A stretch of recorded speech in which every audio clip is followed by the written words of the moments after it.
Hello, everybody. I am John Allen, the editor of Crux, and this is Last Week in the Church, the show relentlessly and unalterably devoted to bringing you news you already know, stale stories because they have already happened. Hope you had a great weekend. Happy Monday to you. If you are a college football fan in America, this was a kind of crazy weekend. I mean, think about it. You wake up this morning. Clemson and Ohio State are 9 and 10, respectively, in the AP poll. Oregon is at number 3, and Cincinnati is in the top 8. All of which goes to show that Keats was correct, and that is, things fall apart. The center cannot hold. Mere anarchy is loosed upon the world. Shout out, by the way, on the subject of sports, to the Italian men's volleyball team that won the European Championship over the weekend. It has been a kind of crazy few days on the Vatican beat as well. What we've got for you today is the Pope on the plane. Pope Francis gave another one of these celebrated in-flight press conferences on his way home from Hungary and Slovakia Wednesday. He touched on denying communion to pro-choice Catholic politicians, gay marriage, and COVID vaccines and whether they're a good idea. In addition to that, this week, we also have of AUKUS, Anglo-Saxons, and alliances. The United States, Great Britain, and Australia essentially rewrite the rules of the global political game. Question: can Italy and the Vatican, in that uncertain context, make beautiful music together?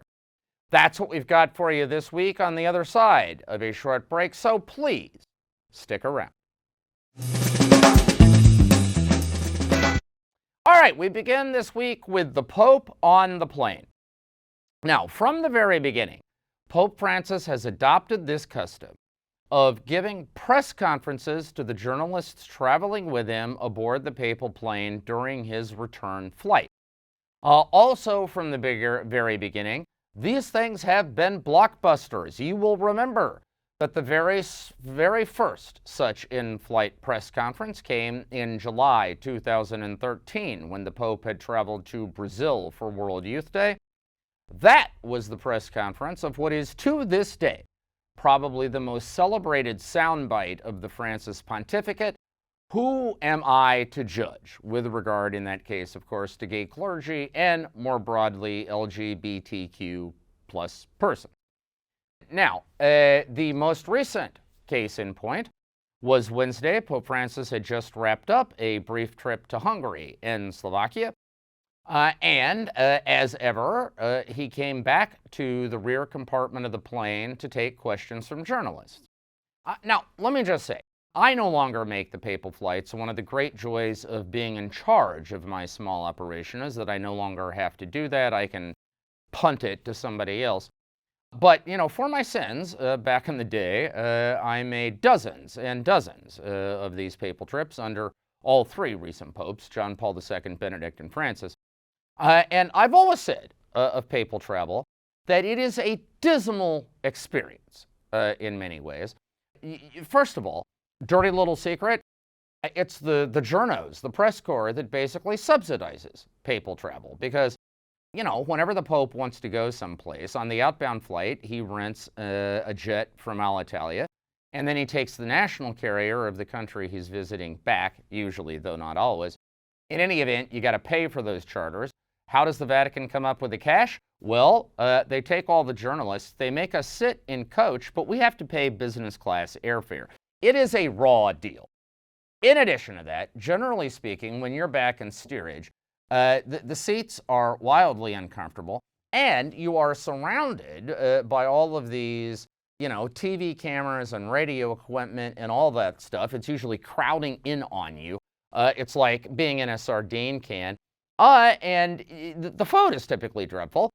By the time they get done serving the front cabin where the Pope and all the VIPs are and so on, and they get back to us, they're either out of everything or whatever they have is lukewarm and runny and dreadful. So, in general, I would not wish this on my worst enemy. But I will give papal travel this. Under Pope Francis, the in-flight entertainment is spectacular. And we got another case in point this past Wednesday. Now, heading into this, if you were going to organize a betting pool about the kinds of questions reporters were going to want to ask, it was a pretty safe bet what would be at the top of the Americans list. Because this is the first opportunity American journalists have had for FaceTime with the pontiff since a high-profile and high-octane debate inside the U.S. Bishops' Conference about the idea of denying communion to pro-choice Catholic politicians. Now, of course, the most prominent pro-choice Catholic politician in America right now is the President of the United States, Joseph Biden. So another way of saying this is the U.S. bishops have been debating turning President Biden away at the communion line. Utterly predictable, therefore, that Pope Francis would get a question. He got the question, and he took it. His answer was fascinating. There were actually 5 separate elements to this answer.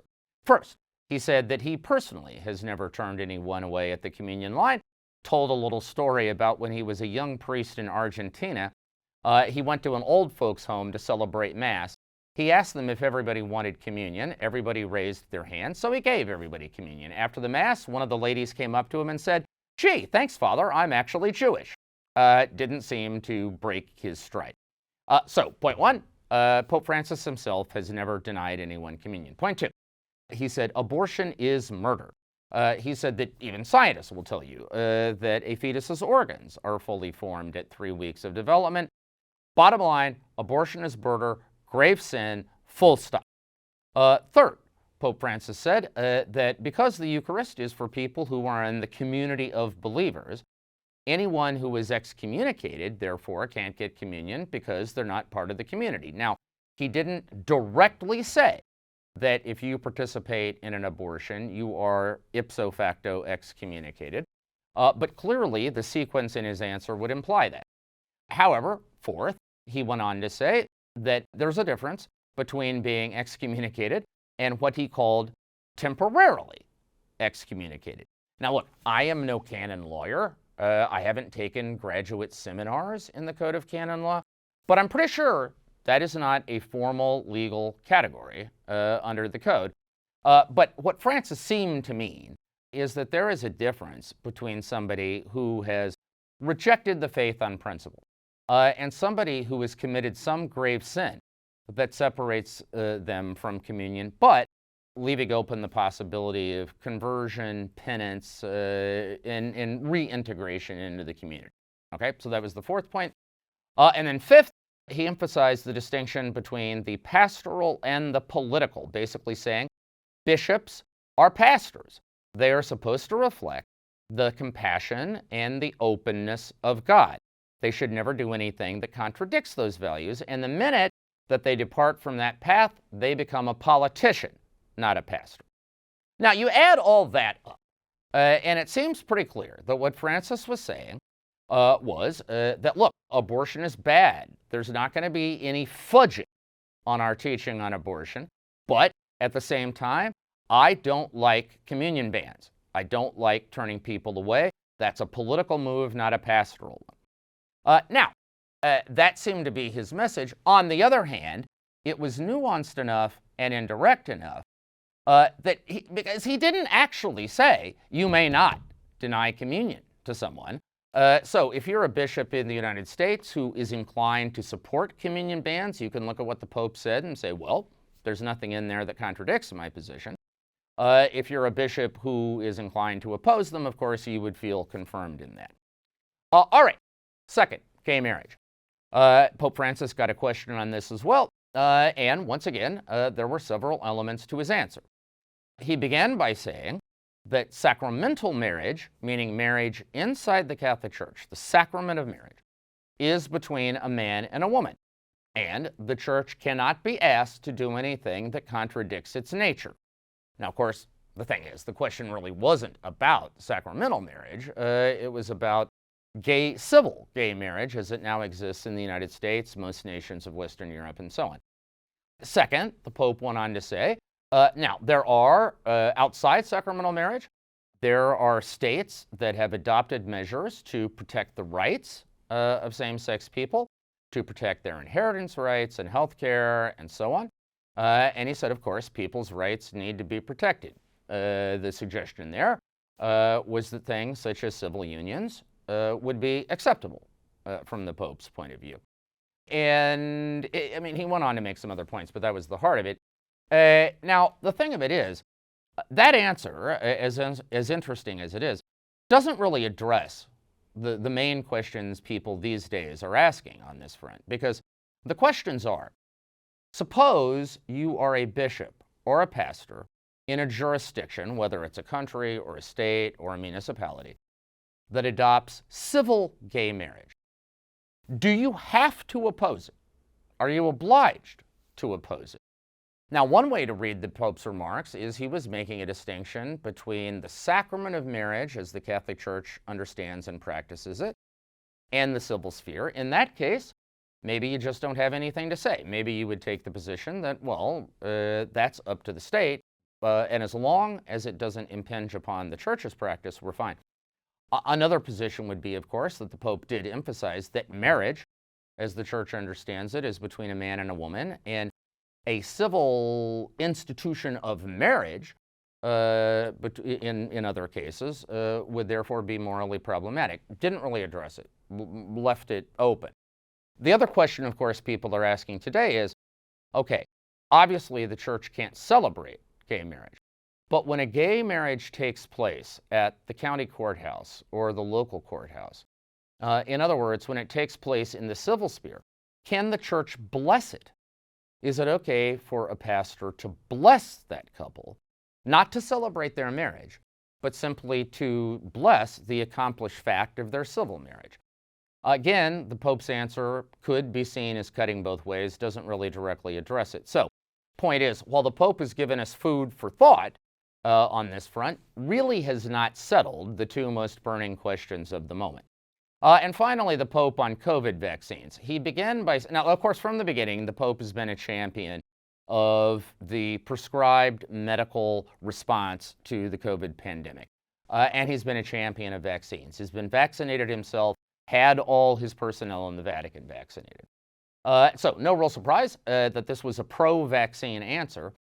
He began by saying that humanity has always had a positive relationship with vaccines. Presumably, he was referring to things like the smallpox vaccine and the polio vaccine, which are today, of course, seen as great humanitarian breakthroughs.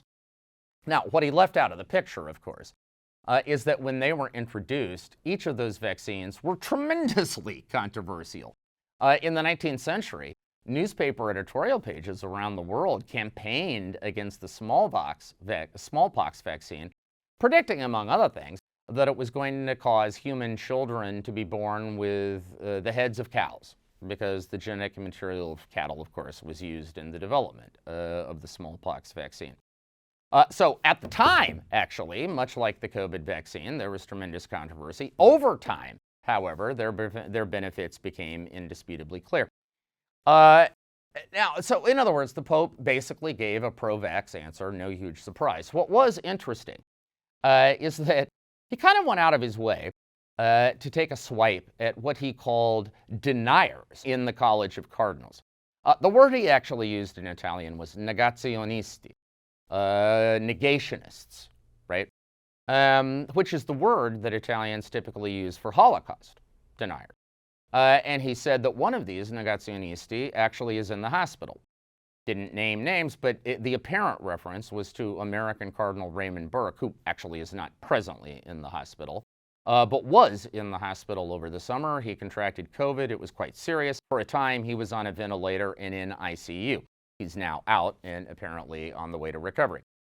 Now, what was interesting about this is that Cardinal Burke is, of course, well known as one of the, if not the, leading conservative critics and antagonists of Pope Francis on many fronts.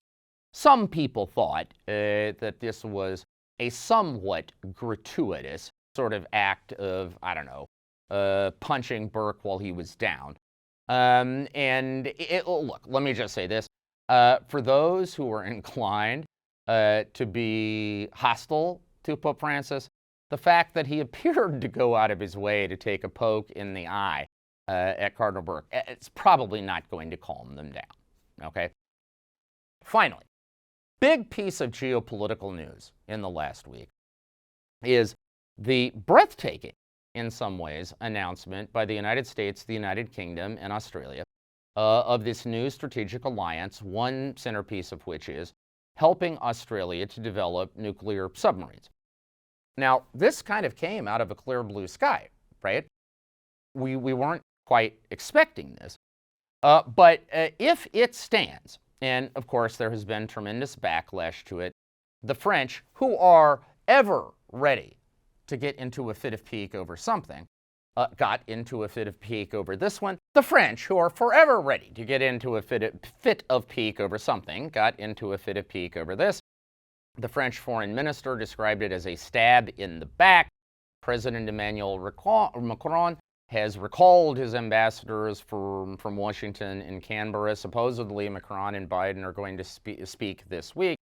We will see how this plays out. But if it stands, this is probably the single most important geopolitical move of the last 60 years. Because for those last 60 years, the game has been the West against everybody else, against the bad guy. So it was the West against the Soviets.